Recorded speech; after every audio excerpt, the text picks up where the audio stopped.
When family ignores you, do this. 6 ways to reclaim respect. Have you ever sat at the dinner table surrounded by people you love yet felt completely invisible? You speak, but no one seems to hear. You offer advice, and it gets brushed off. Maybe you call, and the phone rings, but no one picks up. And when they do, it feels rushed, like they're doing you a favor. It's a strange kind of loneliness, not the kind that comes from being alone, but the kind that comes from being forgotten by the people who matter most. If that sounds familiar, you're not alone. So many people after 60 feel the same. Once the kids are grown and busy with their lives, once retirement slows things down, it's easy to feel like your presence is more of a background character than the respected cornerstone you've always been. But here's the truth, no one says enough, you still matter. And respect, that's not something you lose with age. Sometimes it just needs to be reclaimed, gently but firmly. In this video, we're going to talk heart to heart about what to do when your family seems to ignore you, not with anger, not with guilt-tripping, but with strength, grace, and clarity. Let's start with something powerful, reclaiming your voice. After years of raising families, caring for others, and putting everyone else's needs ahead of your own, it can become second nature to stay quiet, to not stir the waters. But silence, especially when you feel hurt or overlooked, can actually deepen the distance. So the first step is to start speaking up clearly, calmly, and with confidence. Let's say your kids make plans without inviting you. Instead of bottling that up, try something simple. I noticed I wasn't included in the weekend dinner. I'd love to be there next time, if there's space. It's not a demand, it's a reminder that your presence still matters. You don't need to shout to be heard, but you do need to be clear. And when your words come from a place of honesty and self-respect, they carry weight. Now, just as important as using your voice is protecting your time and energy. When we feel ignored, there's often a temptation to chase after attention, to say yes to everything, to overextend ourselves just to stay involved. But constantly giving more of yourself won't guarantee more respect. In fact, sometimes it does the opposite. So instead, focus on what fills you up. That could be reconnecting with old hobbies, taking up something new, or simply spending time with people who do value your presence, neighbors, community groups, or even a weekly book club or walking group. When you make your life rich and fulfilling on your own terms, people notice. And more importantly, you feel better. You stop waiting for their schedule to validate your worth. One woman I know, Ruth, started painting again in her late 60s. Her family used to call once in a while, but once she began sharing her art online, even hosting small community showings, something shifted. Her kids started calling more often, wanting to know about her exhibits, not because she demanded attention, but because she became radiant in her own space. That's what reclaiming your respect looks like, living so fully that others are drawn back into your world. Another important piece is this: setting gentle boundaries. Sometimes being ignored isn't about not being loved, it's about patterns. People get used to certain roles. Maybe you were always the fixer, the babysitter, the person who dropped everything for others. But as time passes, those roles can start to feel like obligations instead of love. And when you keep saying yes out of guilt or fear, you end up feeling more drained and less respected. So the next time your daughter calls last minute asking you to watch the grandkids for the 3rd weekend in a row, it's okay to say, "I'd love to help, but I have plans this weekend. Let's look at another day." Saying no doesn't mean shutting the door. It means choosing your value over your availability. You're not just a resource. You're a person with your own life, and that life deserves just as much space as anyone else's. Now, this part can feel uncomfortable at first, especially if you've been the yes person for most of your life. But here's the beauty of it. The more you stand in your own rhythm, the more others begin to adjust. It teaches your family gently that your time and your presence are meaningful, that they are not to be assumed or taken for granted. This isn't about creating conflict. It's about creating clarity in your relationships, in your self-worth, in how you show up in the world each day. And that brings me to another truth many of us forget. How you treat yourself sets the tone for how others treat you. Respect isn't just something you demand, it's something you model. So ask yourself, are you speaking kindly to yourself? Are you taking care of your health, your interests, your joy?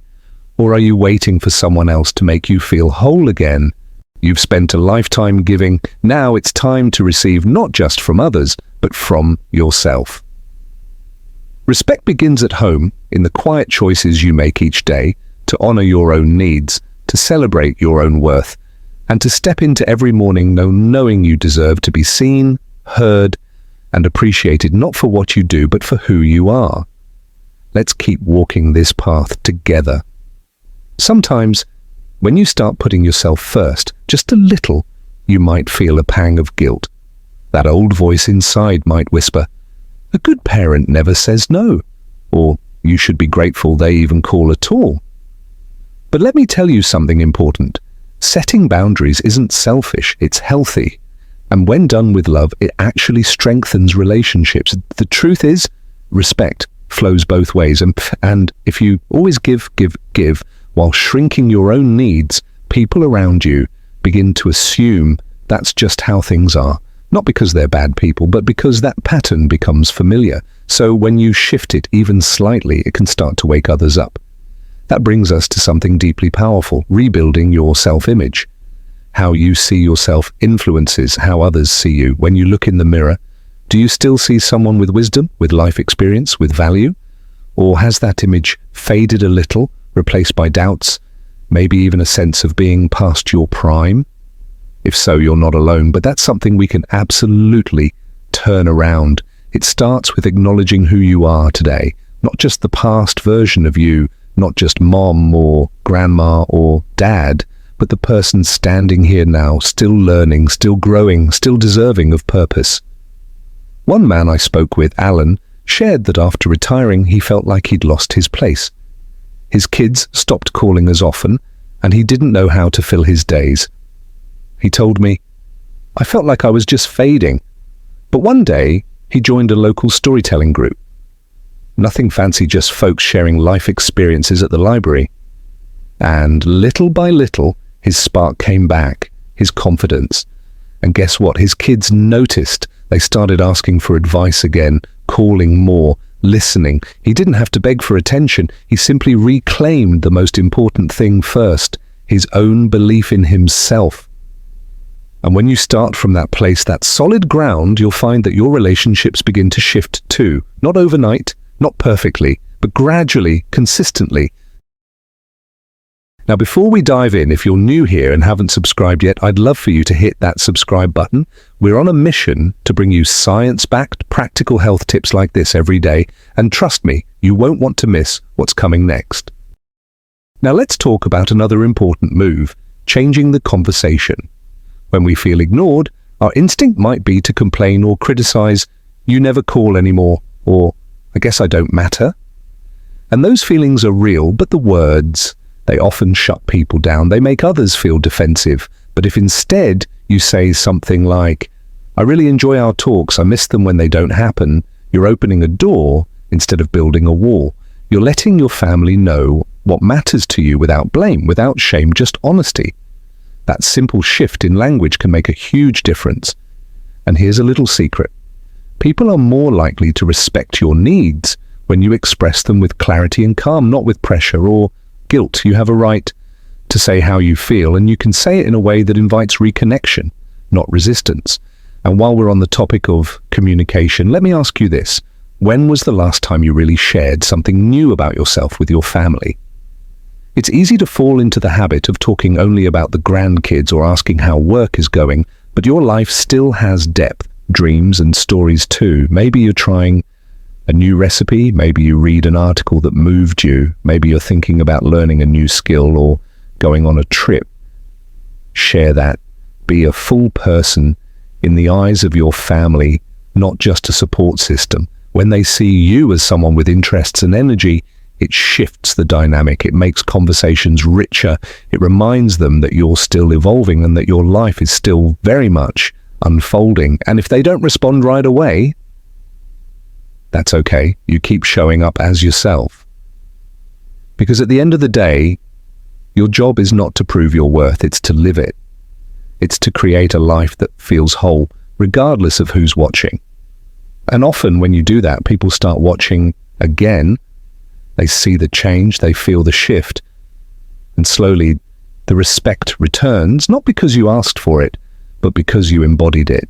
Let's be real, it hurts to be overlooked by the people we love most. It can make you question everything, but I want you to remember something. Your value is not measured by their attention. Your life is still yours, and it's a life worth celebrating, protecting, and enriching every single day. You don't need to shout to be seen. You just need to stand tall in who you are, speak clearly about what matters, and walk forward with grace. Let's keep walking. Sometimes walking forward means letting go of the idea that everything has to be like it once was. Family dynamics change, people grow in different directions. And yes, sometimes they drift, but drifting doesn't mean disappearing. It doesn't mean you no longer matter. It just means it's time to anchor yourself differently. So here's something that often goes overlooked. Choosing where to invest your emotional energy. Think about it. If you water a plant that no longer grows, you end up drained and discouraged. But if you shift that same care, that same intention to a place where something can flourish, even if it's new, even if it's unexpected, you feel revived. And that applies to relationships too. Maybe your children don't check in often, but there's a neighbor who lights up when they see you. Maybe you've got a niece who loves to chat, a church friend who always invites you along, or even an online community where people share stories and support.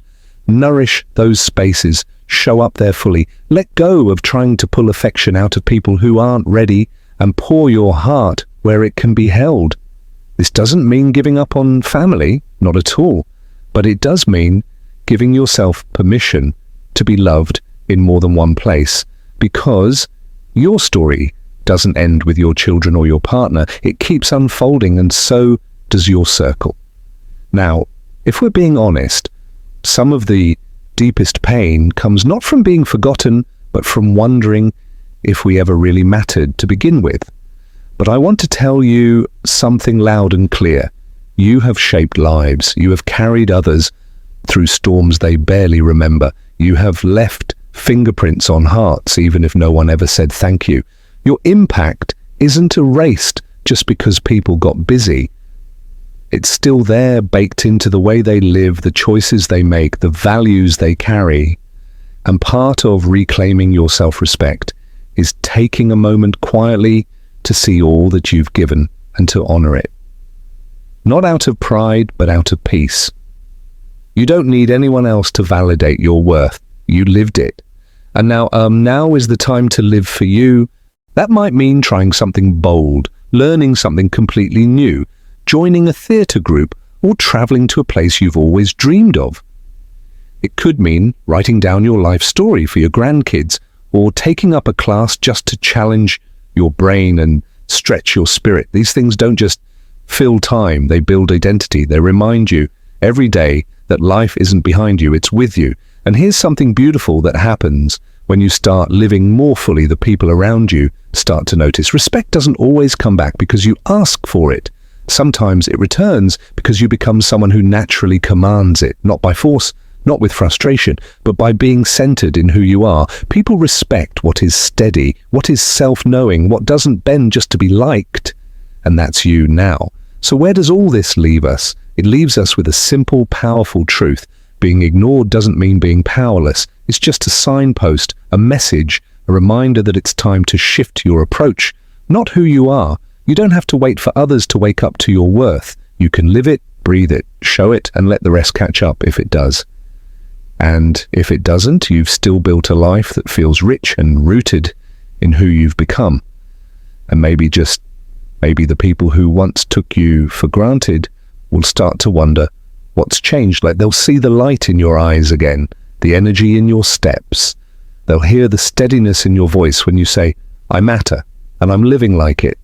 And they'll want to be part of that. So as we wrap up today, I want to leave you with this. You are not invisible. You are not forgotten. You are not done. You are becoming even now. So speak with kindness, but stand with clarity. Let your life be full, even if others miss it for a while. Love who you are fiercely, and remember, you don't need permission to be respected. You only need to believe deeply that you deserve it. If any of this spoke to you, even a little, I'd love for you to share your thoughts in the comments. Have you experienced this kind of silence from family? What helped you take your power back? Your voice might help someone else feel seen today. And if you found this video helpful, give it a like and subscribe to the channel for more real talk, real advice, and real encouragement for living your best life after 60. Because this next chapter, it's yours. Make it bold, make it joyful, and above all, make it yours. Here's to respect, resilience, and rewriting the rules one day at a time.